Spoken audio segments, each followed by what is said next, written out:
Hai, apa kabar teman-teman? Nah, semoga teman-teman sehat selalu ya.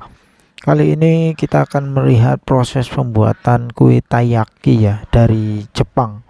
Beliau ini adalah penerus yang kedua ya. Udah 11 tahunan kata beliau. Beliau dari orang tuanya usaha ini ya. Dulu ini masih langka ya kue taiyaki, terutama di Indonesia ya. Nah, ini adalah cetakannya beliau beli dari Jepang asli ya, teman-teman.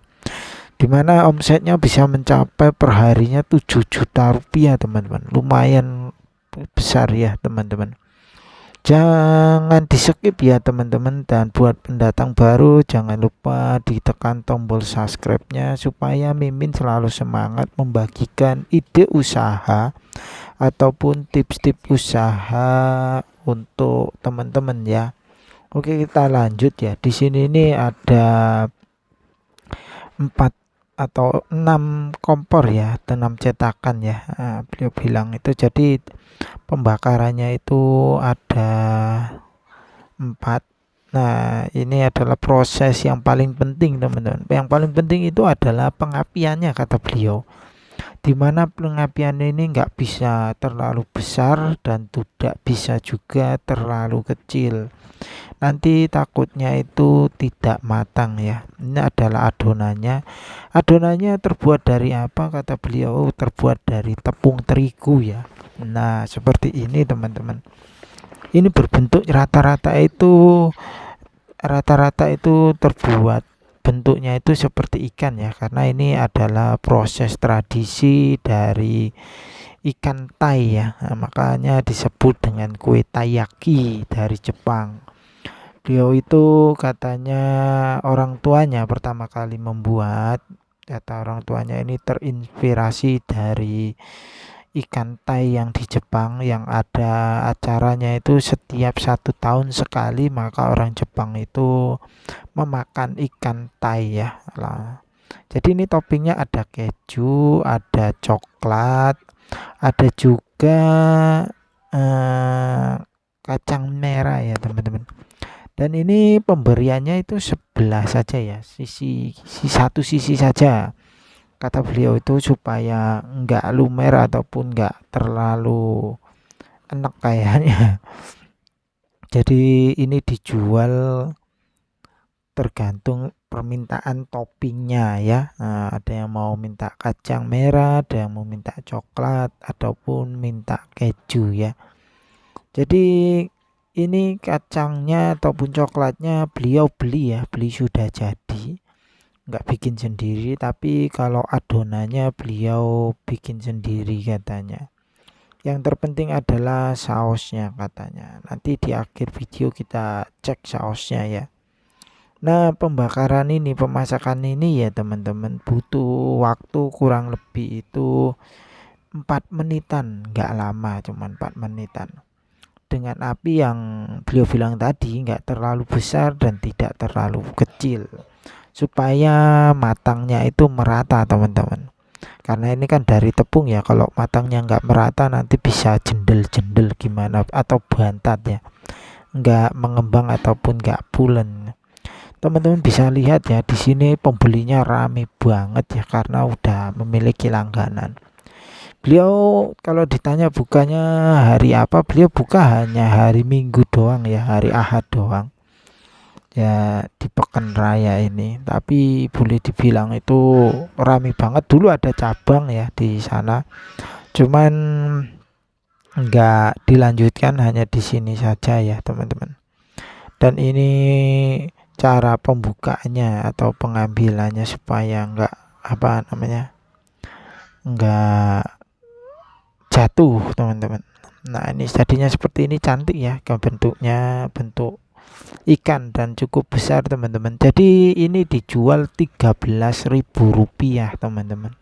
Isinya 2, dan kalau ada satu lagi yang bulat-bulat itu ya teman-teman, itu takoyaki ya. Takoyakinya itu harganya itu 13.000 juga ya teman-teman. Takoyakinya itu harganya 13.000, isinya 5 biji atau 5 butir.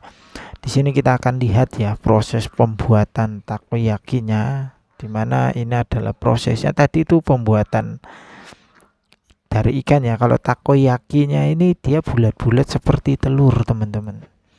Nah, di sini beliau udah memiliki beberapa karyawan ya yang siap untuk mengepak ataupun membungkusnya ya teman-teman. Jadi udah ada yang mengatur semuanya lah teman-teman. Nah, ini adalah toppingnya ya teman-teman. Di sini ini ada topping untuk takoyakinya ya. Nah, ini di sini ada keju. Nah, keju peta-peta ini kata beliau itu kualitasnya beli yang tinggi seperti ini ya. Nah, ini dibulatin. Nah, ini proses pembuatannya teman-teman. Dimana loyangnya di sini ada 4 apa 6 masalah. Ini dikasih keju ya teman-teman. Dikasih margarin ya supaya enggak lengket. Ini adonannya lebih encer dari yang tadi ya teman-teman. Nah, ini proses pembuatannya. Dan beliau bilang itu ini juga terbuat dari tepung terigu yang sudah pasti sudah dibumbui ya teman-teman. Nah, ini diisinya setengah ya, jadi ngisinya itu enggak penuh teman-teman, agar nanti bisa ada toppingnya. Nah, ini cuma 3 loyang nih teman-teman, 3 loyang ya. Nah, ini toppingnya di sini ada crab, ada sosis, dan juga ada cumi-cumi ya. Nah, dan ada juga keju. Ini adalah cumi-cuminya dan crabnya teman-teman. Nah, ini ditambahi seperti ini ya toppingnya. Toppingnya juga bisa di ini ya, di mix ya. Kita bisa mau minta topping kejunya saja atau minta topping crab ataupun ini ya. Crab itu apa nama sih kalau crab? Kepiting ya, ya kepiting, daging kepiting ya. Teman-teman suka apa? Boleh ditulis di kolom komentar ya teman-teman.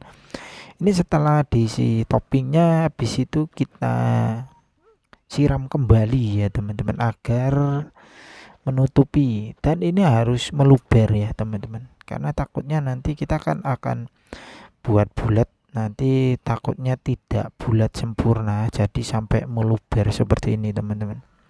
Dan ini berapa lama? Ini tidak terlalu lama ya teman-teman, dan ini apinya sedang saja ya, sekitar 2 menitan doang ya teman-teman. Berarti cukup cepat lah kalau cuma 2 menitan ya teman-teman.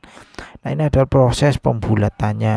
Nah, seperti ini ya teman-teman, dibulat-bulat ini seperti konten saya kemarin ya, yang bikin apa namanya, makaronis ya, makaronis yang TKI itu ya, tenaga kerja Indonesia itu yang dari Malaysia itu teman-teman. Nah, ini diproses pembakarannya katanya 2 kali ya supaya matangnya merata, dibolak-balik ya. Pertama untuk membulatnya, kedua untuk pematangannya, jadi matangnya itu merata teman-teman. Nah, jadi kalau selanjutnya itu yang ngasih saus itu adalah karyawannya ya, karyawannya beberapa perempuan, ada 2 orang. Jadi beliau itu adalah penerusnya dari orang tuanya teman-teman. Gimana teman-teman, apakah teman-teman mau mencoba makanan ala Jepang ini teman-teman? Nah, tulis di kolom komentar ya teman-teman. Oke teman-teman, terima kasih yang sudah menonton, semoga video bermanfaat.